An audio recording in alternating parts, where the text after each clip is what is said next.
장윤주가 연기한 가선영. 어떻게 이런 괴물이 됐을까? 2025년 대한민국을 충격에 빠뜨린 한 재벌가 여성의 실체. 가성그룹 이사 가선영 42세. 겉으로는 완벽한 엘리트였습니다. 하지만 그 이면에는 어린 시절 친엄마가 친아빠를 정신병원에 강제 입원. 그걸 무표정하게 지켜보는 어린 가선영. 범죄심리학자 박 교수는 말합니다. 그때 이미 공감 회로가 끊긴 겁니다. 감정을 배우는 대신 감시하는 아이였죠. 이때부터 감정이 고장났다고 할 수 있죠. 친부의 사망과 엄마 재혼으로 가성그룹 입성. 그러나 계부 가성호가 회사 가로챘다고 생각을 합니다. 원래 자기 거였어야 할 재산, 복수심이 자리 잡기 시작합니다. 그런데 이젠 계부의 친딸 가예림 등장. 진짜 후계자 자리 위협받죠. 결국 동생을 죽이기로 이미 돌이킬 수 없는 선을 넘었습니다. 완벽한 이미지 관리. 겉으로는 우아한 재벌 2세, 이미지 메이킹의 달인. 속으론 타인의 감정 완전 무시. 전형적인 사이코패스 완성입니다. 그런데 갑자기 계부 가성호 회장 사망하면서 모든 것이 자신의 것. 속으론 재산 독차지 기대하며 신났습니다. 장례식장에 가선영 눈물을 흘리며 조문객들에게 인사합니다. 하지만 장례식장 CCTV를 분석한 결과 그녀의 입꼬리가 미세하게 올라가 있었습니다. 감식 전문가 윤 형사는 말합니다. 그건 슬픔이 아니라 승리의 표정이었습니다. 그러나 가성호가 죽은 딸 예림의 복수를 위해 영란에게 계약 결혼 제한 3개월 생존 시 유산 상속. 영란이 후계자 된 거 알고 분노하고 영란의 약점 찾기 시작합니다. 무창까지 추적. 영란 엄마 김소영을 스파이로 매수해서 영란 협박 시작. 영란의 모든 움직임 감시합니다. 영란을 더 조여오는 압박. 본격적으로 영란 제거 계획 수립. 가선영은 목적을 위한 수단 정당화. 살인도 서슴지 않고 김영란의 엄마까지 이용하는 냉혹함. 심지어 피해자 코스프레까지 하면서 계부가 재산 가로챘다고 주장. 자신을 피해자로 포장합니다. 가선영의 핵심 욕망은 통제에 대한 집착, 자기 것을 빼앗긴다는 피해의식, 그리고 트리거 심리학적 관점에서 강렬하고 보통 부정적인 감정을 유발하는 자극. 김영란의 등장. 자신의 계획을 방해하는 존재, 즉 통제 불가능 제거 대상이라고 인식합니다. 전형적인 사이코패스의 위험성. 이성적, 판단력 상실. 선 넘기 시작하면서 더 이상 숨길 것도 없어지는 단계까지 이릅니다. 완전히 이성을 잃은 가선영.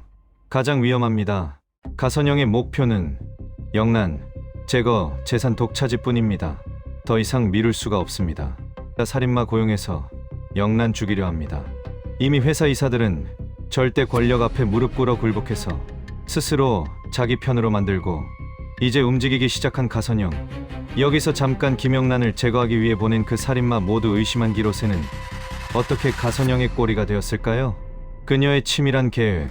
가선영은 교도소 자원봉사를 시작합니다. 목적은 단 하나. 그녀 인생의 걸림돌 제거를 위해 물불 가리지 않는 사냥개를 만나기 위해서. 그녀는 기로세를 완벽하게 장악합니다. 같은 사이코패스를 알아본 걸까요? 가석방 당일 가선영의 지시가 떨어집니다. 미국에 있는 예림을 죽여라. 기로세는 미국으로 향합니다. 그리고 살인을 저지르기 직전 그는 기도를 합니다. 살인을 정당화하듯 마치 신의 뜻인 것처럼 타인을 사냥개처럼 길들이는 여자. 그녀는 왜 괴물이 되었나? 한 살인마를 완벽하게 지배한 여자. 그 충격적인 과정을 추적합니다. 기로세, 친모 살해로 복역 중이던 살인범. 사이코패스 성향을 가진 위험한 인물. 그런 그를 길들인 사람이 있습니다. 가선영입니다. 면회가 시작됩니다. 대화가 오갑니다. 그리고 서서히 기로세의 인격이 장악됩니다. 심리학자들은 이를 인격 지배라고 부릅니다. 가선영은 기로세의 약점을 파악합니다. 그의 죄책감을, 외로움을, 분노를, 그리고 그것들을 이용합니다. 기로세는 변합니다. 가선영이 시키는 것이라면 물불을 가리지 않게 됩니다. 완벽한 사냥개.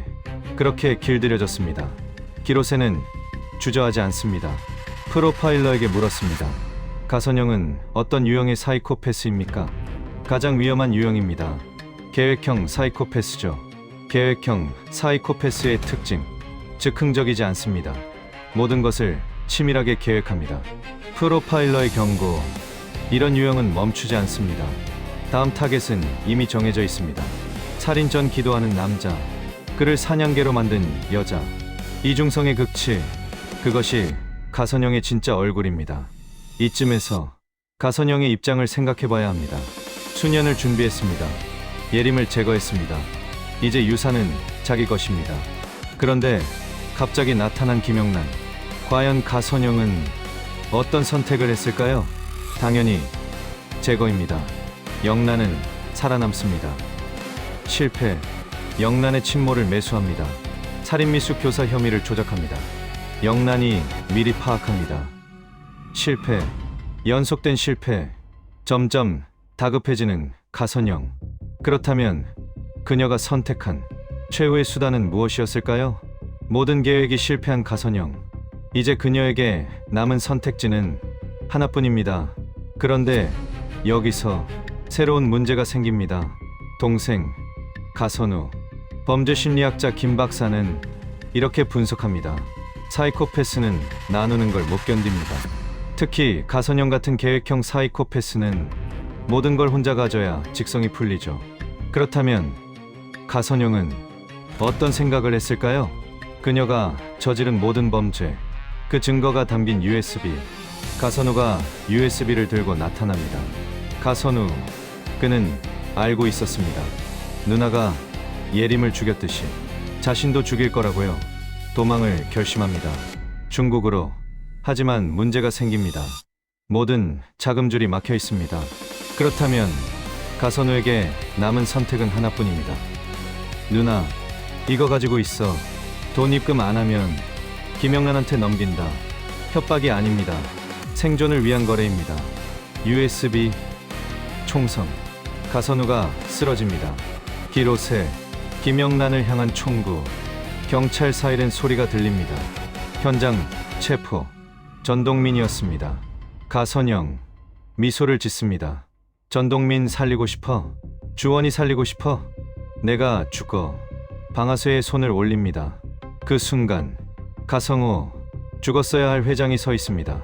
이제 단 2회만을 남겨두고 있습니다. 그녀의 이야기는 끝나지 않았습니다. 여전히 그녀를 추적 중입니다.